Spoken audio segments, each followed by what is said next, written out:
That's a cool backdrop, isn't it? Yeah, real cool.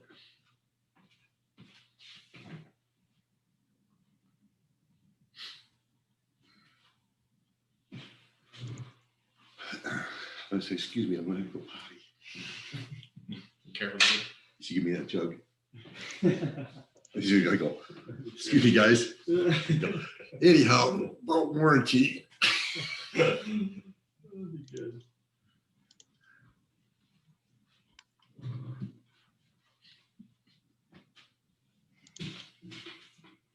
right.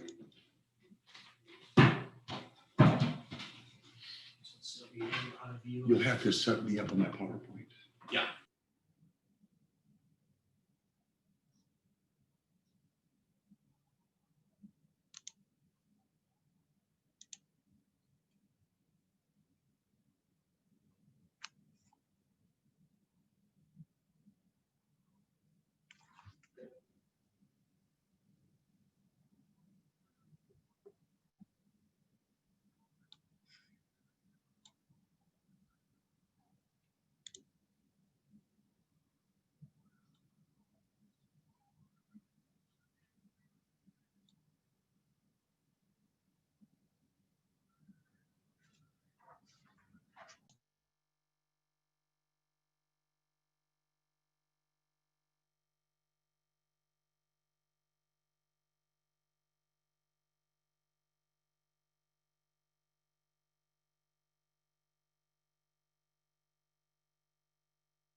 Good morning. Thank you all for joining us so far. We're going to give it another couple of minutes before we get started and let people get logged on. Now you're unmuted.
Good morning. Thanks to everyone who's joined us so far. We're going to give it another 4 to 5 minutes before we get started, and then we'll kick it off.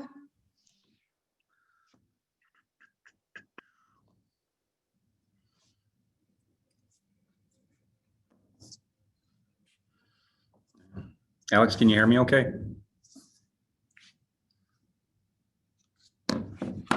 You're good.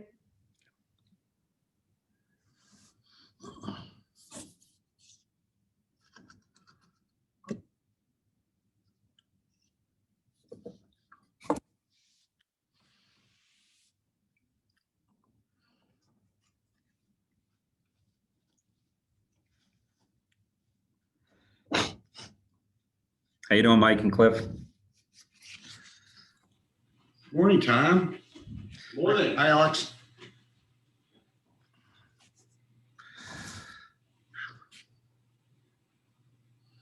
Morning.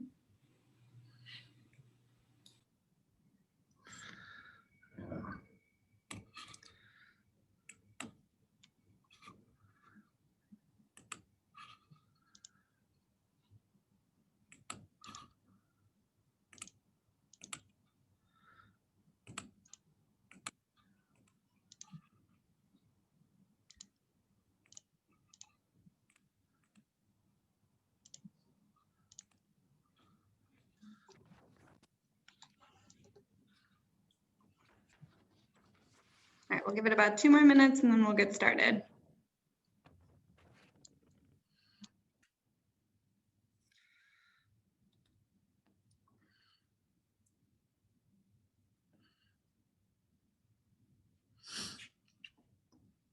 And Alex, after I go through the agenda and we pass it over to Cliff and Mike, I may have to shut down my computer and then come over and jump on yours. Okay. Okay. Mhm.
Okay, good morning, everybody.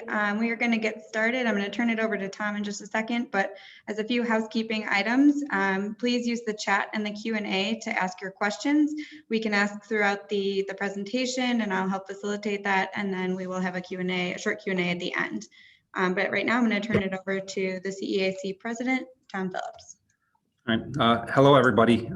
Thank you all for joining the webinar hosted by the Chief Engineers Association. And we have Cliff and Mike Hunter that will present.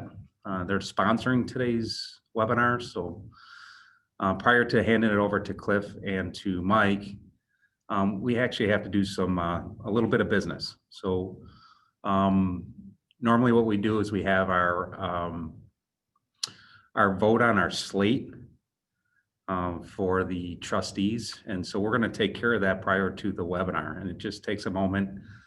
Alex, if you'd like to post the slate. So there is a poll that should have populated your screen, and this is for a vote. So just for the members now, so we're clear, just the members will vote on the slate. Associate members, you will not vote on the slate. So if you're a vendor or an associate member, do not vote on the slate. Just members will vote on the slate. And the slate consists of the trustee, Kevin Kensinger, Dan Carey, John McDonough, who's curator, doorkeeper, or doorkeepers, I should say, Brian Stoughton and Ralph White. And then our wardens, Brian Keaty, Brian McLaughlin, Rock Sharpada, Bob Jones, Mike Collins. So the slate is actually approved in its entirety. So if you go ahead and click on yes or the no. So we'll take about a minute to take that vote.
Okay, so right now we're at a minute, and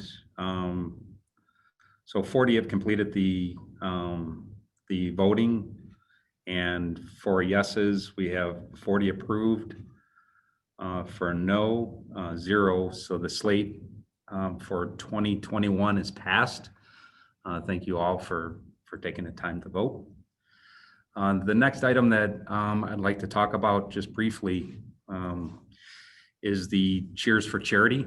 Now, normally what we would do is we would have our Christmas meeting, and the Christmas meeting consists of all the vendors and the associate, the associate members and the members participating in our Christmas event, and all donations and proceeds go to a charity. And this year, the Chief Engineers Association is hosting a donation event strictly online due to the pandemic. And we'd ask you to take a moment just to think about this past year. If you actually are one of the lucky ones that haven't been part of the carnage this past year, you are very fortunate. And if you can think about that and think about the folks that actually have been affected by what's happened in the past year, and take the time to log on to the Chief Engineers Association and donate to Chairs for Charity, we would greatly appreciate it. So if you take a look at the donation, if you donate 20 above, we actually will send you a Chief Engineers ornament. $50 to $99 is a sweater from the Chief Engineers Association. Tools and toolbox for $100 to $199, and then also a 40-inch screen TV for those that are 200 above. So just to clarify one thing on that, everything over the ornament is going to be a raffle. So if you donate in that category, you will be entered in a raffle to win one of those items. Anyone that donates $20 and above will receive an ornament. yeah, thank you for clarifying that, Alex. Everybody would have got a $200 TV for 40 inches. Yeah. And Mike Hunter said he was going to pay for it. But anyway, it's been a very tough year for quite a few of our members, and any of the proceeds, and all of the proceeds, I should say, from this donation event will benefit those that are participants of the Chief Engineers organization.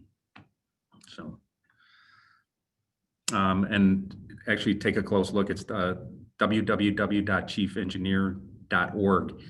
Some people put the S after the R as Chief Engineers, but it's just www.chiefengineer.org. and you can follow the link for the donation.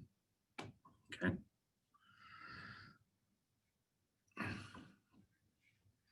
And with that said, I do know that we have quite a few members that are online right now. If you're sitting next to an assistant chief or a lead engineer, they're in your office, they also can take a moment and think about joining our association. We would be happy to take them in the fold. And there's quite a few benefits, even during this year, with our with the pandemic. We were hosting webinars, and we actually found a lot of benefit to hosting this type of training. First, you get this sit inside your office, and so the time benefit is there for our professionals. But in the normal year, you actually, we would have an educational meeting, and we host it in various sites, and you get to meet the industry professionals, such as Mike Hunter, who's going to present today. But we have quite a few associate members that are part of our organization, and some of them may be familiar to you. So it's there's some great benefits for joining the CEAC. You also receive the monthly magazine, and then once again, the networking at our events. So, but with that said, right now I'm going to go ahead and I'm going to hand it off to Lionheart. Mike Hunter, if you are ready, willing, and able to start the meeting, I would appreciate it. I also want to thank you for the time, both yourself and Mike or Cliff have spent with the Chief Engineers Association in hosting this event, and then also proctoring our test, which was, oddly enough, not too long ago, or it seems like eons ago is what I should say. That was back in what, January, when we had our test. So anyone that didn't participate in our generator test, I look for that, because we may be hosting that sometime in February. And hopefully Mike and Cliff can join us in February for that event. But Mike and Cliff, I'm going to hand it off to you all. Thank you very much. And just a reminder for those on the call, sorry, Mike, to please put your questions and comments in the chat and Q&A box, and we can ask those throughout the presentation. Take it away, Mike. Okay, good morning, everybody. Thank you for the warm greeting, Tom. It was nice you actually mistaken Cliff for me, and one of us is pretty mad right now. One's pretty happy. I'm not sure who's who, but anyhow, I think we can't thank you enough for just this opportunity to get to talk to everybody. We're very fortunate to be part of this amazing organization. It's easily been the #1 organization that we've been able to partner with to help us network and have so many, not just customers. I mean, that's great, but just the friendships we have, the relationships we've been able to build with the Chief Engineer Association and the members. It's priceless. So we thank you for that. With that being said, we go over my PowerPoint. Cliff's going to set up for me. I'm not too tech savvy. You guys may be shocked to hear that. Okay. One sec. All right. So today we're going to go over just some generators ATS topics. Cliff and I were fortunate enough to be able to go down to the 399 and present 3 to 4 hour classes with the engineering. A lot of them are the beginner engineers or apprentices and those type of people, but we really appreciate that time. It gives us a lot of time to dial in on the ATSs and generators. This particular opportunity, the time is much shorter, so we're just trying to get this where it makes sense and it's relevant. It's a little bit awkward for me to speak to a computer. I'm used to goofing off a lot in a classroom and making fun of people and getting kind of crazy, so hopefully this will be okay. This is a picture of our building. Lionheart, we were founded in this is not a commercial. It will be at the beginning, and then I promise I'll get to the substance. Lionheart was founded in 1999, 21 years ago. Myself and two other gentlemen were at Caterpillar. Another gentleman was running the service department for Inland Detroit back then. And we decided, look, let's get together and just do this ourselves. So we had a load bank, a brown truck, and a storage locker. We stored our oil in our load bank. And the name Lionheart, people ask, where'd you come up with that name? Well, Lionheart, interesting enough, Ken Lionheart, one of our partners, our lead engineer, he's a very smart guy. In German, Lionheart means Lionheart, and that was an option. In Polish, the translation was craphead. So it was a tough decision. It came down to a final vote, and we went with Lionheart, and I think that might have been the right way to go. So this is our building that we built about 7 years ago, and from where we came from to now, it's very humbling, and we're very, very grateful. We didn't take it for granted, that's for sure. Today's a little more about Lionheart. So yeah, we're an independent service provider, which is kind of unique. Most of your service companies are connected to an OEM. You have CAT, your Cummins, your Kohler, or whatever. We decided to be unique. We're not going to rep any brand, and we also I think we're the first company in the United States that also was an equal ATS service company as well as a generator company. Back in the day, in the 1990s and even in the early 2000s, you had a generator service company, and then you had ATS service company, and they didn't intermix. So we kind of were the founders of that. So we've gone to be fairly sizable customer-wise. We're real proud of that. That just means a lot of relationships, a lot of friends. So that's the best part. And we're fortunate enough to open up a branch in Milwaukee and also in Indianapolis. All of our employees are union. We have 30 full-fledged field service engineers that are union. Everyone in our company, from the gal who answers the phone to myself, to Cliff, to Monty Hagberg, everyone's hero, we're all union employees. So we're real proud of that. And we promote the unions everywhere we go. One kind of unique thing about us too, and then I'm going to try to get off this commercial bandwagon if I could, is we have a live voice and answer all calls. So you never will call us for an emergency and get an automated phone system, push 1 for truck division, 2 for bulldozer, 3 for light tower. No, all we do is generators and ATSs, so it makes it pretty easy. And then we have we're real proud of our back support system. All of our people are highly motivated to assist and help out. We also give free unlimited training, and we love giving training. On-site training is the best. In person that we get to see us. Seeing me is not a real thrill, but I've heard I can come up with some funny things, so that might be entertaining. I bring food too. And we are code experts, so that really sets us apart from everyone else. Regardless of what your industry is, we know what your requirements are for testing, and that's real important. Okay. Real quick, the gentleman in the middle, Rob Plain, a lot of you guys may recognize him. He's our lead technician. He's one of our finest.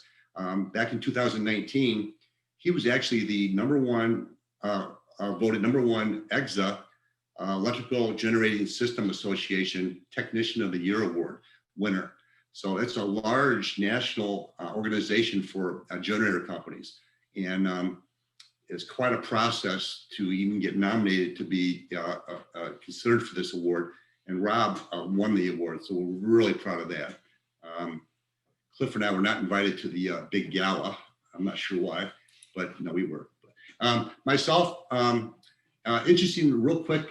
So when I was in college, went to Taylor University, a small Christian school in Indiana. I'm getting out, and I asked my dad, for advice on jobs. He says, don't work retail, don't work for family. Whatever else you do, you be good. 2 years later, he buys a boat store, and I'm working for my dad in retail. So from there, I'm getting into the generator business, and here I am. So 31 years in the generator business. I've got a lovely wife of 39 years. Yeah, I know, poor thing. We actually have two other grandchildren besides that. We've got 6 now. Time flies. This is definitely a Photoshop, so don't get worried. Today's agenda. So what we do normally on the training, when we go to the wherever, we do a lot of training for, again, the 399, the local one, different management companies. We go to different hospital groups and give training. It's really specific to what they need, or what we think they need, I should say. Today, I wanted to do something a little different. I wanted to kind of focus in on the kind of the things that run across our desk, people asking questions, different customers want to know different things, and kind of a little bit of tidbits of information, so it's kind of a scattered pieces of information that I hope you guys will find helpful. It's kind of unique. Safety, we'll start with safety, and I know you guys are all super safety conscious, and you guys have your management companies are very, you have a lot of protocols for our safety. I just want to kind of remind everyone that, when you have a generator test, or you want to do your weekly or monthly test, do wear gloves, eye protection, hearing protection, and be aware of what's going on. I probably am the worst offender of this, since, we look at and run generators on a daily basis, and quite often I don't have my safety glasses on, I don't wear hearing protection. So, I mean, do as I say, not as I do type thing, but shame on me. You got to be aware that at any time that the generator, like you near a generator, it can start. So you don't want to climb up into the generator and look for the, check the coolant level in the radiator, and then without making sure that that generator is offline. It could really cause a lot of problems. So, just be thoughtful of that. Okay. This is the one issue, that the ATS safety protocol. You can see Kevin Shepard, our lead ATS technician, what he wears, he's PPE, what he is outfitted with when he goes into an ATS for a service.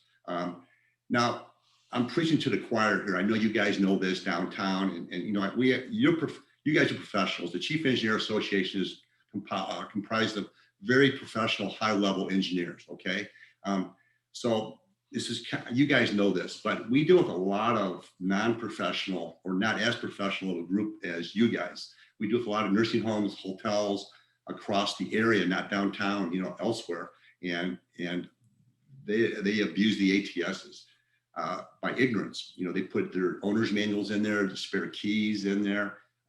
We even have a competitor that after service, they actually mount a sleeve, a plastic sleeve inside the ATS door, and then that's where they store their service reports.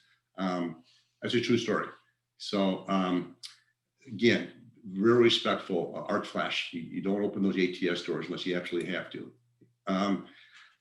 Okay, generators. The next topic I want to talk about, and we get called on all the time, is when selecting a generator, well, which one do you pick? And what a better company to ask than Lionheart, because we don't rep a brand. Yeah, we do sell generators on occasion. We replace existing generators, and we have customers that say, hey, I want only you guys to be involved with this, install me a generator. And with that, we do select equipment. But when you guys are ever asked that, or think about that, here's how we kind of base our criteria. So is the brand that you're looking at, does it have good technical support? I mean, does it have a network where that you can get information when you need it 24/7? Are the parts available at long term? Give an example. I have a customer right now in Oklahoma that has an old Detroit powered generator. It's a 1973 or 74. They wrote me and said last night, actually about 6 o'clock, hey, can you give us an assessment what the, should we replace this unit? And I'm thinking, yeah, it's pretty old. But they said, based on componentry replacement availability. And so I've got experts around the industry I can reach out to. So I reached out to actually one of my partners, Pete Stunkard, who ran Detroit's service department for many, many years. I wrote him last night and said, hey, Pete, on this 16V engine, are there parts available? And he wrote back about 9:30 last night, this whole email on, yes, this application of engine is used in marine and locomotive and all these different types of industries that run prime power. I mean, these bad boys run all the time, and because there's tons of components. And a standby unit like this one, it's got no hours on it. You know, they're in good shape. So okay. So again, that's a consideration that I look at when I'm looking at what product to use. And not only is it available, what's the accessibility? How fast can I get it? Which is crucial for you guys with life safety requirements. And then of course the cost of the investment. And then what's the aftermarket cost? You know, how much does it cost to service the unit and get the part cost? And then again, the proprietary software that plays into it.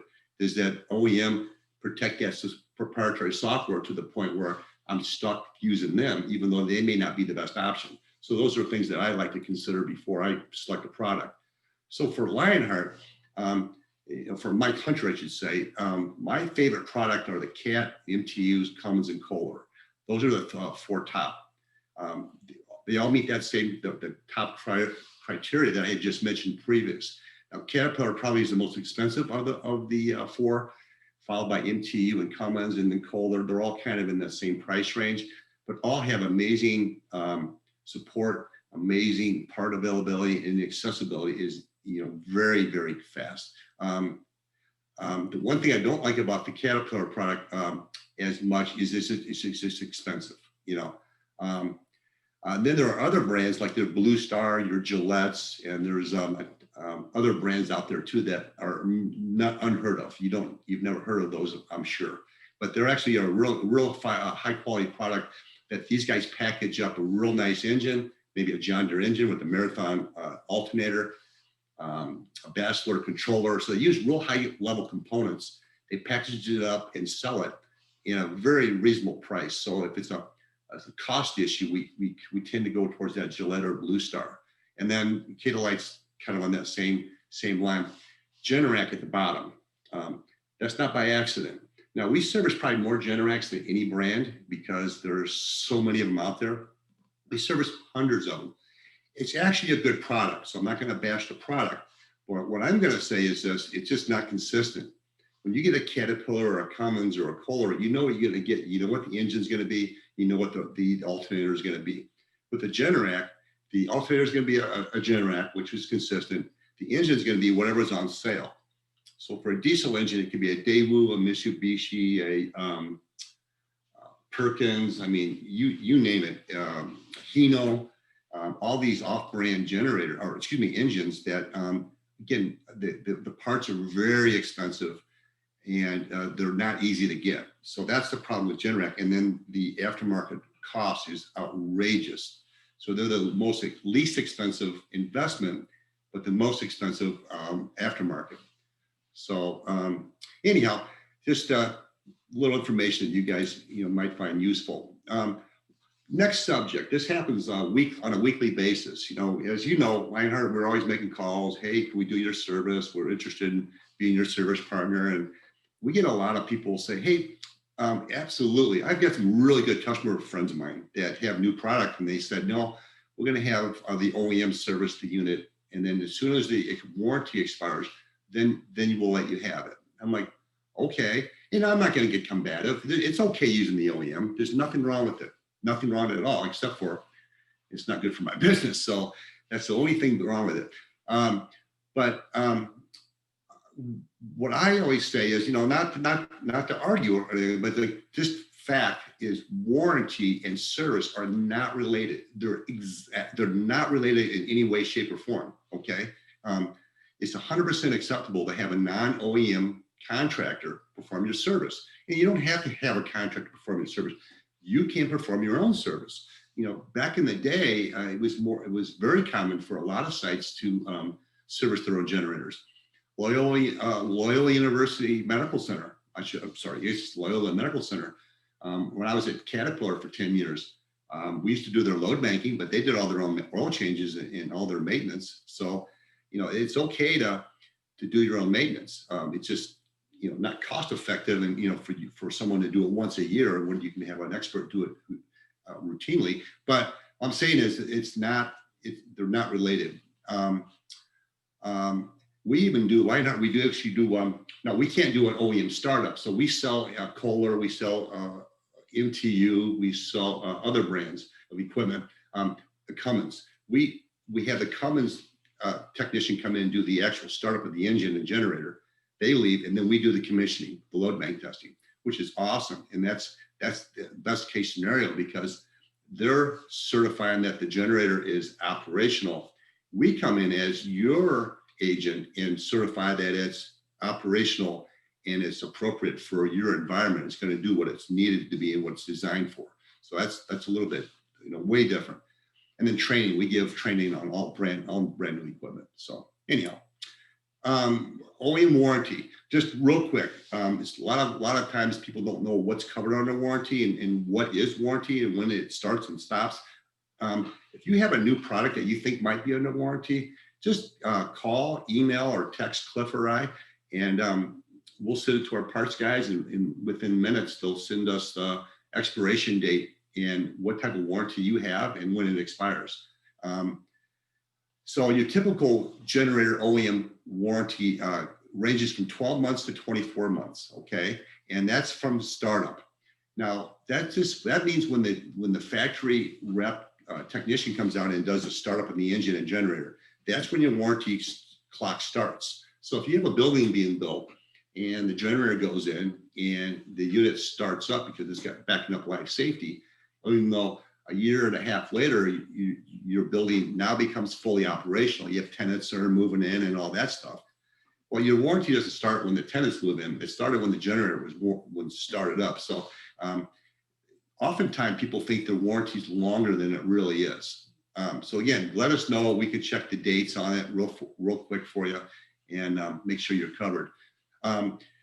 Warranties like your car warranty, it's parts and labor is what's covered during that 12 to 24 month period. And there is an hour cutoff. I think it's like 500 hours a year, which is a lot of hours for a standby unit. So you don't have to worry about that. What's not covered, wearables. So your maintenance, basically your oil filters, air filters, that type of thing. If you have a warranty outage, let's say you have a warranty problem that causes your unit to be down during a power failure. You've got a power failure, your generator doesn't start because the starter malfunctioned, okay, under warranty. Well, the OEM will come out and fix the starter, but they won't pay for the lost data center that crashed or the people that got hurt falling down the stairs when the emergency lighting didn't go on. So that's the consequential damages. So, and it does not cover, act of God, flood, lightning, that type of thing. If you need a rental while the unit's down, let's say your brand new generator throws a rod and it's a catastrophic issue. The OEM will repair that and replace that unit, but the entire time when you need a rental backup power or temporary unit, that's not covered. And overtime's not covered. So just to let you know, extended warranty. I used to sell 10-year warranties when I was at Caterpillar, and I was on commission, so I used to sell a lot of them. But they're good. They could be good if you have an opportunity to purchase an extended warranty. It could be a real good idea for you. Again, it's not maintenance. It's different. It's catastrophic insurance is all it is. Okay, keep that in mind. But if you want to run that by me and let me know, just say, hey, I've got a Cummins unit and they're offering me a 10-year warranty. Here's the cost. What do you think?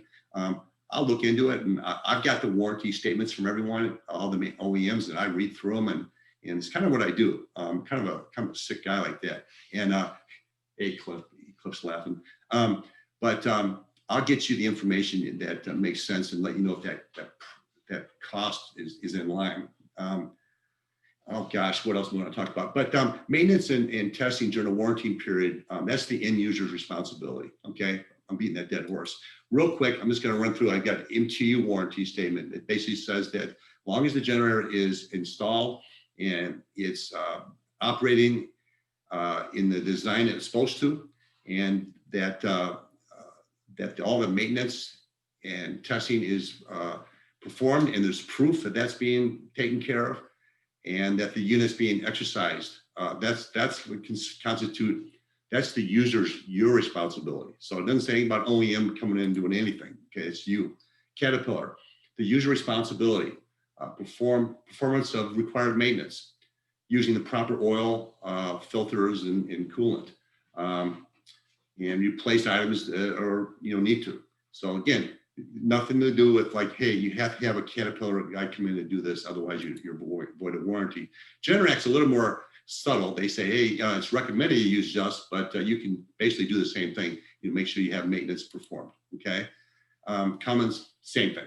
Just over and over and over, just to let you guys know. So when purchasing a generator, again, I know you guys are a lot of times aren't involved with the purchase of a unit up front, but we do get people that will have a tenant and they'll say, hey, I'm helping my tenant out. They want to install a generator for their small data center or whatever. What should we put in, a diesel or natural gas? So that's a pretty common question. And really the bottom line is the decision is basically based off of economics. And kind of the next slide shows you how that kind of works. Okay.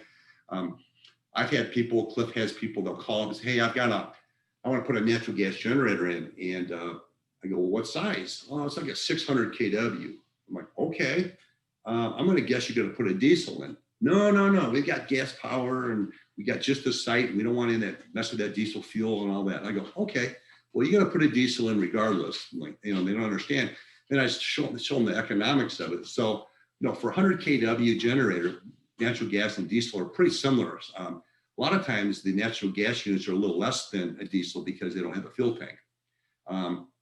They use the basically same engines and same generator end, and the costs are pretty similar. As you start to escalate in up over 200 kilowatt, the diesel cost starts to go up quite a bit. I'm sorry, I misspoke. The natural gas cost starts to escalate quite a bit over the cost of diesel. So you see a 200 kW, these are ballpark prices, 48,000 for a 200, 88,000 for a 200 natural gas. And you can see the difference. You go up to 800 kilowatt, $100,000 for a diesel, 380,000 for natural gas. You're like, what in the world's going on here? Well, the reason is the size of the engine in natural gas has to be so much larger to create the same horsepower to create the kilowatt to make that same kilowatt. So the engine used in a 800 kilowatt generator is a certain size, and then the size for natural gas is probably 3 times the size of an engine in horsepower. So it's got to be just a monster engine, and the cost goes way up. So that's kind of how you decide what to buy, in all honesty. Fuel consumption, we get a lot of phone calls. Hey, I've got a power failure, or I'm doing my disaster recovery survey. Mike, Cliff, how long will my generator run before I run out of fuel? Okay, so rule of thumb, this is not exact, okay, guys, and it's not proportionate, but for my example, I'm going to make, kind of let you guys say it is proportionate. So a diesel generator will burn 7 gallons of fuel for every 100 kW output, okay? Just rule of thumb. So let's say you have a 600 kilowatt generator and you have 300 kilowatt load on it. So it's half loaded, okay? So 7 gallons per hour for every 100 kW output. So my output's 300. So 7 times 3, I'm 21 gallons per hour, okay? And then if you have a 500 gallon fuel tank, you take 500 divided by 21, and that's your total runtime, okay? 800 kilowatt, it's running at 450 kW, okay? 7 times 4.5, you're at 31.5 hours per gallon. So you think, oh, that's easy math, I can figure that out. Well, the problem is most generator control panels don't have a kilowatt meter. So like, ah, crap, here I go. So it's still easy to figure out if you're as brilliant as this guy. So that's a joke, guys. So let's give you an example how you figure that out. So you have a 500 kilowatt generator, 480 volt. So the maximum amp capacity for that size generator output is 752 amps. So you look at your amp meter and you see that you run into 210 amps. Okay, so what's my consumption? We take 210 amps and you divide it by your maximum amps, which is 752. to figure out you're running at 27% capacity. Oh, excellent. So I have a 500 kilowatt generator running at 27% capacity. I'm only running at 135 kilowatt. 7 times 1.35, my fuel consumption is 9.45. So that's just easy math. Now it's easy now, but in the middle of the night and during a power failure where everyone's going around like a madman, that may not be as easy. Just call us. You call anyone, call our 24-hour number. You call my cell phone, Cliff's cell phone. We can help you with that. That's what we do. Okay. Hey, Mike, I'm going to interrupt you. We do have a question in the chat. Yes. Understanding you're not a diesel fuel provider, what type of hurdles have you experienced with diesel day tank refills? Any recommendations surrounding poor location scenarios? Yeah, good question. I actually have a fuel tank section coming up in a few slides that kind of goes through day tanks, but based on this particular question, most of your fuel suppliers, they're 24-hour, just like your generator service companies. They have their trucks will show up. They have I think it's about 100-foot hose that runs about 100 foot from their truck to your fill. So it's important that you guys have it's accessible 100, 150 feet at the very maximum. If that makes sense. Thank you. And then one more. Have you worked with any infrared thermography companies while performing load bank and ATS testing? Yeah, great question. Yeah, we do. We actually we don't do infrared ourselves, and we've had our services load bank testing coordinated with infrared companies, so they can heat scan and imagery of the ATSs and the load and the both sides, the normal and the emergency side of the ATS. So it's an excellent way to do things.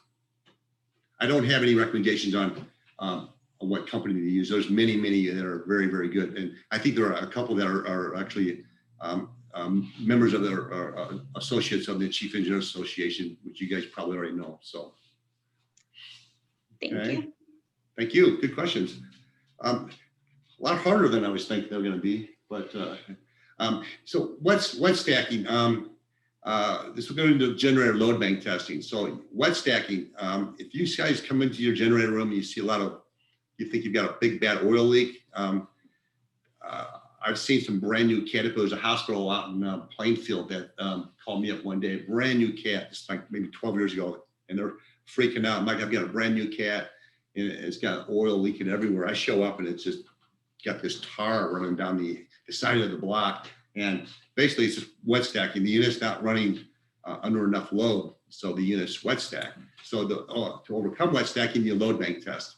I'm not going to get into a lot about load bank testing since you guys all do that and know about it. I'm going to kind of get into more of the codes of that, but load bank testing is great to clean out the wet stacking, clean up the engines. When the units run, they don't burn all the fuel through the engine. That's why there's a return line from the engines into the fuel tank. But a lot of times the fuel sits in there, especially when it's running lightly loaded on a weekly basis or even on a monthly basis. So that's when we come in and do the load bank test. When you exercise the unit up to a high load, it actually burns the unburnt fuel out and dries up the alternator windings and all that good stuff. In addition to that, the benefits of the load bank testing, not just for your generator, but also for your application of where it's installed.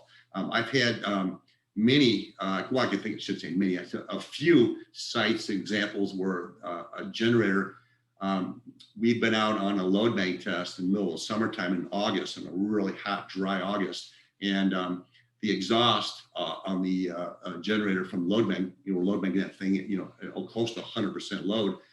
The exhaust got so hot, it actually started some landscaping on fire. I could think of two facilities, one in Schaumburg, one at a hotel in Lisle, that happened. And, that's why we load bank. We don't load bank just for the equipment testing, but we also load bank it for your facility testing. We've load banked and seen that the exhaust around the insulation that's wrapped around an exhaust on an indoor generator started to smolder.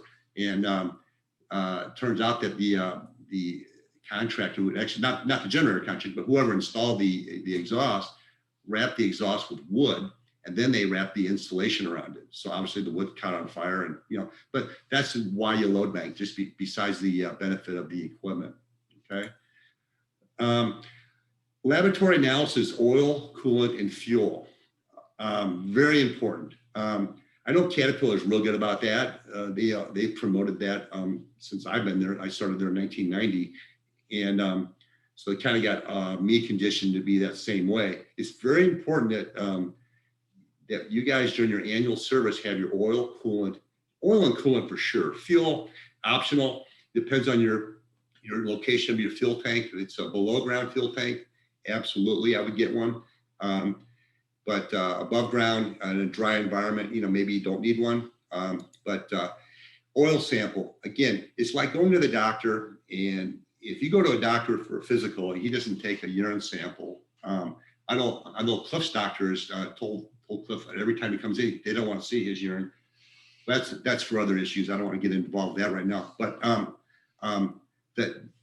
so that's the same thing. If you have a service partner that's not taking oil sample in your equipment for $35, you need to have that done. Okay, that tells the laboratory goes through and tests the oil. And they'll tell us what's going on inside the engine, what kind of metalware, is there contamination, and just in the transit, so we can kind of keep an eye on it and see if there's a problem that's kind of going to occur down the road. We like to nip it ahead of time before it bites us. So that's why you do it. Real quick, frequency of testing. Caterpillar's got a program where they come out and say, you don't need to change oil, but every 3 years. And but with that, we're going to come out and take an oil sample every quarter. And I come unglued. I was mad when the first time I heard that. I was madder than a hunchback in a hailstorm. That's how bad. That's a good one. That's how mad I was. But I said, I had a customer recently has told me that, and I say, okay, give me an example. So you go to the doctor, you get a urine sample, it comes back perfect, and this is brand new equipment. I said, so would you still go to that doctor if he says, I'll see you in 3 months. Every 3 months, I want you to take another urine sample. Of course not. And your body is very, you use it all the time. It's a moving animal, right? And your generator sits for half its life. So annual oil sample is all you need, okay? Again, it looks for metalware, which we can tell what kind of components may be failing. Coolant, we let the coolant analysis let us know when it's time to change the coolant. If you go by the OEM manual, all of them, they say 3 years you change the cooling system. Well, guess what? 3 years, they also change your block heater, your hoses, your belts, everything. Well, you'd be spending a fortune on that. So what we like to do is take an approach from, okay, the lab says is when it needs to be changed, we'll change it. We're not going to change good coolant and spend your money if we don't need to. We might get 6, 7, 8 years on your cooling system. Save you a lot of money. Fuel sample, basically looking for water and grime. This is a fuel polishing, which we also do. And on the big project, big tanks, we actually farm that out. We have a contractor that does that. But if your fuel sits for a long time, we can clean it up and it's good as new. Most common failure alarms. I'm gonna kind of speed this up a little bit, guys. I have probably too much on my plate here, and I want to keep you guys all day. So again, we real have two quick. questions on. Sorry to interrupt you. We have 2 questions on the fuel. What type of diesel fuel should be used, and how often should the analysis be taken? Diesel fuel number 2 is the best to use. But if you have an outdoor fuel tank or a tank that's sitting outside underneath a generator, where it's kind of prone to cold temperatures, then if you can get a winter blend fuel put in, that would be preferred, which is a mixture of a diesel number 1, diesel number 2, and it keeps it from the risk of gelling is a lot less. If you have diesel number 2 and you can't get the winter blend and it's still cold, there are additives. We have a Hydrotech, a company in South Elgin that does all of our fuel additives for us. And they've got an Arctic Blast or Arctic Blend additive that can help with that too. How often should you fuel sample? Well, It really depends on your installation. So I would say call us on that. If you're a healthcare service provider, or I'm sorry, if you're a healthcare company, it's required annually by the IDPH. So, but no start conditions, really, it's battery charger, it's too cold. Always check the breaker. Call us, but we'll say, hey, check the breakers, make sure the breakers aren't tripped. And low coolant temperature, the jacket water heater might have burned out or the breaker is tripped on that. You'll get a warning for these as well. So your temperature for your generator should be around 100, 120 at all times, because the heater, if it drops down below 80, you'll get an alarm. And then that's the first thing you would check is the heater. High temperature, the unit's running at about 185 degrees normally, and then you get a warning that I'm getting too hot. Typically, it's you could have a stuck engine thermostat, but if it's an indoor unit, it's a lot of times it's airflow. Your louvers have stuck or not opened, so check that. One thing I'd like to point out that's not on many check sheets, it's on ours because I insist, is the generator. Well, I'm sorry, running but not connected to the generator. So again, the generator breaker. So there's no, if the breaker is tripped on a generator, there's no alarm. There's no alarm on that, which is boggles my mind. But you want to make sure, first thing, if your generator is running, you have a power failure, check the generator breaker, make sure it's not tripped. Or you can have an ATS issue. The ATS told the generator to start and it got hung up halfway through and didn't make it the transition all the way through, okay? Or the generator is still connected, although my utility is back. Again, that could be an ATS issue. Maybe a relay is not letting the ATS know that the utility's back and the transfer back. But there is a time delay in there. It could be up to a half hour where it's going to give wait for clean power before it switches back. So just be patient. Here's a generator breaker example. I can walk into two sites right now, one in Elk Grove, one in Algonquin. I know the generator is tripped, the breaker is tripped. They won't let us fix it. They're kind of financially impaired, and they won't let us fix it. But every time there's a power failure, the generator starts and everything goes black, and they call and they, pop your breakers. So anyhow, fuel tanks. What I'm going to talk about fuel tanks is just what code. We get a lot of calls on this. A lot of people are confused on what's required. Do they have to be licensed? Do they have to be registered? How often do they have to be tested? So you have above ground fuel tanks, which are ASTs, above ground storage tanks, which are this, and you've got the day tanks, which is like the base tank and day tanks. And then you have your USTs, which are the underground storage tanks. So for requirements for testing an above ground fuel tank or above ground storage tank, there aren't really any, okay?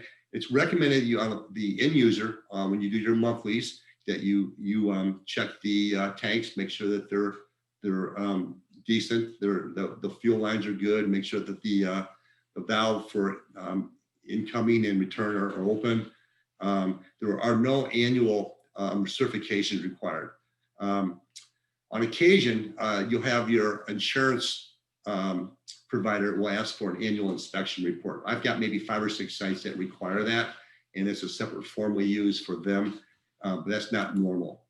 USTs. Now, if you have an underground fuel tank, there's a lot of regulations for that. They're kind of a pain in the butt. That's why people are getting rid of them. Monthly, you have to have an A/B operator that has to do your certification on that. And so you can have a contractor do that, which go through Lionheart. We will subcontract someone else, or we'll give it their name. You can go direct if you want to save some money.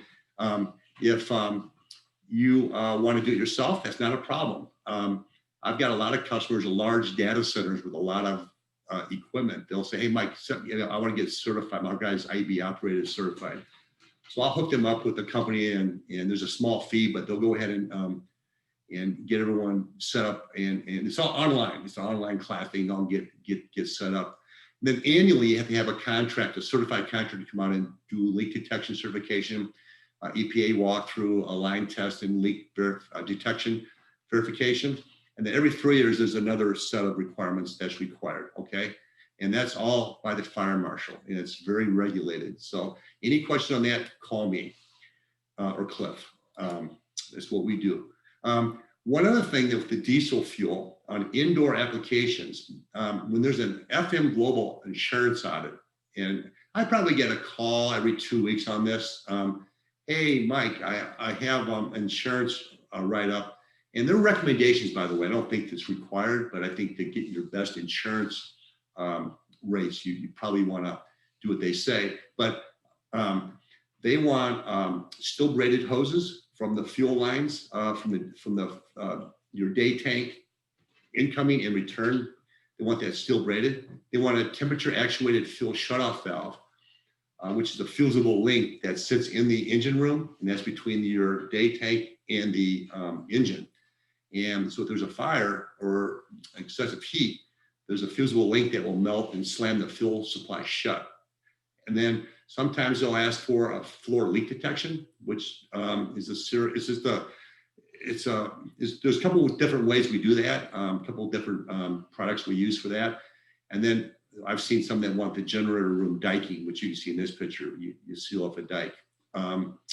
Again, kind of a conflict of interest because the city of Chicago, their code says you're not allowed to have safety shutdowns. So the Chicago people, customers that come to us and say, hey, Mike, I've got this audit here. We need to do these. I'm just, okay, just so you know that this fuel actuated shutoff valve will shut your fuel off, which will shut your generator off, even though city of Chicago says that generator is supposed to run till it burns, you know? So then they have to make a decision. So code requirements. This is the meat and potatoes of this presentation, really. And then I may not get to the very end, which is the ATSs, which is okay. So City of Chicago, you guys have your own special requirements. And this used to be weekly. They changed it to monthly, maybe a year and a half ago. And so we recommend everyone, they do these monthly tests, and we can come out and show you how to do these at no charge. We do free training. We'll bring the check sheets out and we'll run through them, how to do them. But so once a month, you have to transfer, what does it say? Utilize the ATS, run under load for 20 minutes. So you have to transfer one of your ATSs.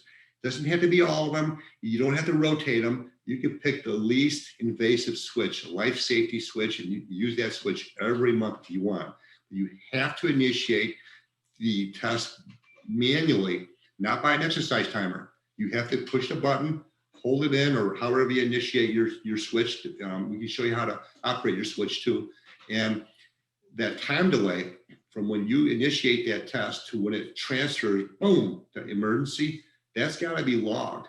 It's got to be under 10 seconds. So it's got to be 6 seconds, 5 seconds, and that's on the check sheet, which is the next slide to show you. The check sheet will give you, it's highlighted in yellow, 7 seconds. And then you have to just log a couple of questions they want. Once a year, the city inspector, the electrical inspector, wants to come out and watch that generator run under heavy load, and they need to be there for it, okay? So for that, we'll give you the form to fill out, and we'll tell you where to go. You have to go down to City Hall and pay them. It's not bad. I think it's $50 for weekday and $300 for a Saturday or overtime. So it's not too bad, but you need to do that. Here's the check sheet. It's a sample check sheet. You can see the yellow here. That's the time delay from emergency, from utility to emergency. You have to log that. So if you show them this, it's like, oh, you guys are golden. Again, free training on that. Healthcare. Any of you guys in healthcare, they've got different regulations, okay? IDPH, the Joint Commission, the CMS, monthly you have to transfer all your ATSs, all we have to run, and then you have to have under 30 minutes of runtime. And they want you to get over 30% of your generator rating, which not many people do, okay? And then annually, they want a 1.5 hour load bank test for a diesel generator. Natural gas, you don't have to adhere to this, just diesel only. And so you do an 1.5 hour test at these exact increments, 50% for 3 hours, for 30 minutes, and then not less than 75% for 1 hour. Every 3 years, natural gas and diesel, same thing. Now you have a 4 hour load bank test. It's not less than 30% for 3 hours. We usually go not less than 50% for 3 hours. We don't like it's kind of too lightly loaded for us, but again, not less than. And then for the last hour, not less than 75%. We typically also will ramp up the unit to 100% on all our load banking, but not for that long, just enough to make sure it can handle it. Your natural gas generators can also be tested via facility load. So if you got a small nursing home with one ATS, or you could actually transfer that ATS and run for 4 hours. It's not as easy as it sounds because the timer keeps kicking back for 30 minutes. So we can show you how to operate that to get you accomplished on that. How are we doing on time? I think I'm going to end there, guys. I get into the ATS portion next, which I'm going to, again, arc flash, make sure that your contractor is protected. Real quick, I'm going to run through this. So ATS, they monitor your ComEd's voltage. Once it senses a loss of voltage, it will start the generator. And once the generator is started, it looks for voltage again. If there's no voltage, it will transfer the generator. It's got to be within 10 seconds for City of Chicago code and life safety code. Okay. So once it's on the generator, ATS is connected to the generator. Your phase monitoring relays are still looking for ComEd's voltage. Okay, at all times. Once voltage comes back, it won't transfer back right away. It's still going to run on your generator for 20 to 30 minutes of clean, stable power. So that's when we get a lot of times people will say, hey, Mike, Cliff, Dan, Ryan, Jordan, I had a power failure. My power is back, but my generator is still running. It's been 15 minutes. Well, it's got to run through its times. You know, it's got to be 20 to 30 clean minutes. So let's say after 18 minutes, there's another little glitch. That timer resets. So we always say, hey, be patient. You know, let's take an hour. And let's not spend your money, get a service guy out there if we don't have to. Then once it transfers back to normal, you've got a 5-minute cool down, off you go. So I'm going to stop there, guys. And are there any questions? I'm sorry if I went through it real fast. I had a lot of information I wanted to shoot through. So, but We do have some questions in the chat. In regards to fuel polishing, is there a recommended time interval, or would you only do it after an analysis says the fuel is bad? I would say based on the fuel analysis, unless your fuel has been there a long, long time. Let's say you guys take over a new building and the generator's in the basement and it's got a base fuel tank that's 300 gallons. It's dark. The darker the fuel is, the worse condition it's in. So we'll probably grab a sample. Problem is on a small tank, for us to polish the fuel, it's probably a $400, $450 service if we're out there doing a maintenance. The fuel samples are $150. They're kind of expensive. So yeah, great question. Awesome. And I'm just going to make a quick announcement. We'll keep going and answer the questions if you have time, Mike. But for those that have to drop off, we will send a recap email with a lot of this information, as well as information on how to become a member and the link to the charity donation. Okay, so I'm going to continue on with questions. What are some standard time delay relay settings within ATS? Is it custom or something we can understand as an industry standard that switch from normal to emergency source or vice versa? Could you reread that, Alex? Cliff was showing me some visual and I lost track, sorry. Sure, no, that's okay. What are some standard time delay relay settings within ATS? Is it custom or something we can understand as an industry standard that switch from normal to emergency source or vice versa? Well, it is custom. And it's custom based on if you have a generator with, well, let's say you've got 6 transfer switches running one generator. Each transfer switch could have separate time delays based on the criticality of the load. So if you're at a surgery center, the time delay from utility loss to emergency is immediate. So it's going to be, there may not be any time delay, a fraction of a second before I'm starting and transferring. Where if it's a motor load application, there may be a longer time delay to let the motor loads come down a little bit before it actually will sync and then transfer the ATS for those loads. So In any case, if it's a life safety application, that unit's gotta, the ATS has to start and transfer that generator within 10 seconds. That's the bottom line, but it's custom. There are no standards really, except under 10 seconds is the key. Awesome, thank you. Next question, how do you determine location for new install? Well, that's a good one. Man, who's writing these questions? Really, it's wherever you can put them. We have a lot of sites that have, it's nice to put them outside. Well, it's good to have them inside and outside. Okay, inside it's great because it's warm. The units will last longer.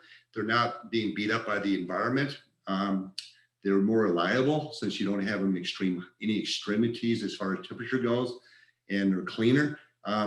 But they're harder to access. Sometimes they're more expensive to service. The load bank test for an indoor unit in a basement, you might need 2 technicians. We need to run cable a distance and then have 2 guys, one monitoring the load bank, one guy monitoring the generator. And that's just a lot of expense. Outdoor applications are awesome because you pull up next to them and it's inexpensive. You probably don't have to pull the oil out of a truck. You can pump the oil from the truck to the engine, that type of thing. A lot of times your facilities don't like the outside generators because it might be an eyesore.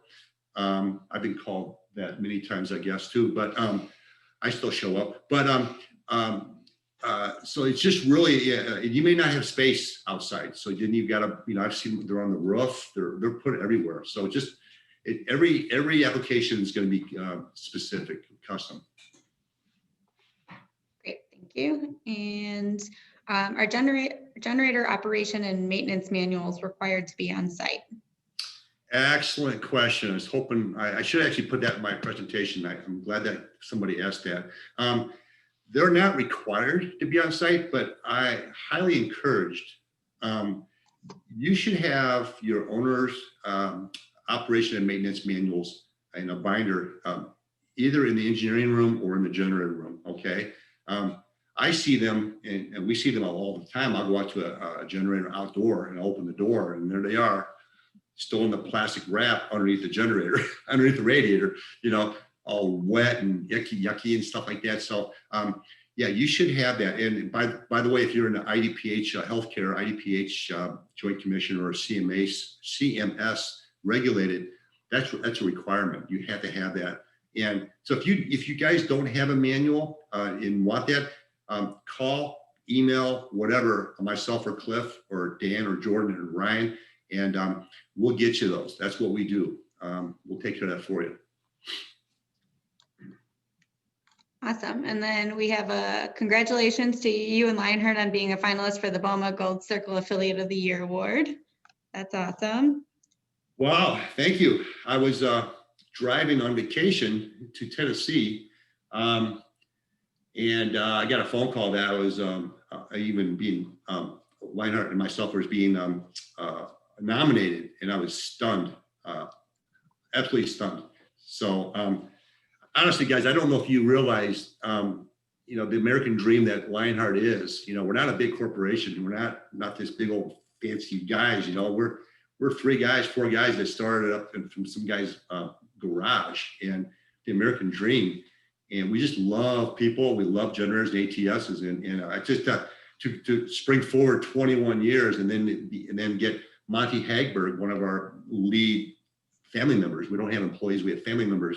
Was the Chief Engineer Association Vendor of the Year in 2016 or 17. It was just an amazing honor. And now this, it's like, we just can't believe this is happening to us, and we're very thankful. So thank you. That's awesome. Congratulations. We're so excited for you guys. Thank you. And then my last final question, this is probably my favorite one in the chat. Where do you get your hair cut, Mike? Well, good question. I have 2 people primarily that cut it. Stevie Wonder and Ray Charles. They trade off. I thought you were going to ask me, why doesn't Cliffy trim his unibrow? And I don't have the answer for that. I beg him to trim that bad boy. That one was in the chat too, but I felt bad because Cliff wasn't even on camera today. There he is. Hi, Cliff. People on his resume, #1 skill, he can lick his eyebrows. So that sums up my boy. It's quite a skill. Well, thank you again for all of your information today, and we will follow up with e-blast to all the people that were on the call and to all of our members with your contact information and some tips that you've shared with us today. And I'm just going to turn it over to Tom for some closing remarks. Mike and Cliff, thank you very much. We appreciate the time and effort over the years being part of the association, and then also part of Local 399 as well. So we do appreciate it, and well-deserved for the award with BOMA. You guys are fantastic. So if I hopefully see you before Christmas or the holidays, have a nice holiday. And that goes for everybody else that was able to join us today for our educational meeting. So that being said, have a great holiday. Thank you.